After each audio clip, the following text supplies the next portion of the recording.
দেখো মুখ্যমন্ত্রী বাড়ির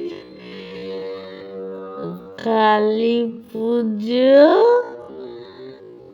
আমি ফেসবুক থেকে পেয়ে বেশ কয়েকটা তুলে দিয়েছি ছবি। এখানে ওনার নাতি পুতি সব রয়েছে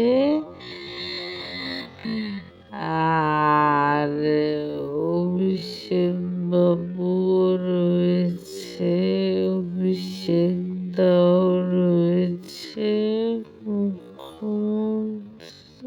না ভীষণ স্লিম হয়ে গেছে, রোগা হয়ে গেছে, কুচকানো লাগছে।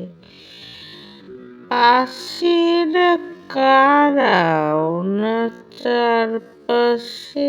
যাই হোক, দেখো কালো পোশাকটা পরে ভালোই লাগছে। দেখো ছবিটা তুলে দিয়েছে আর উনি ওনার নাতনিকে বেশ ভালোভাবে একটা নাচ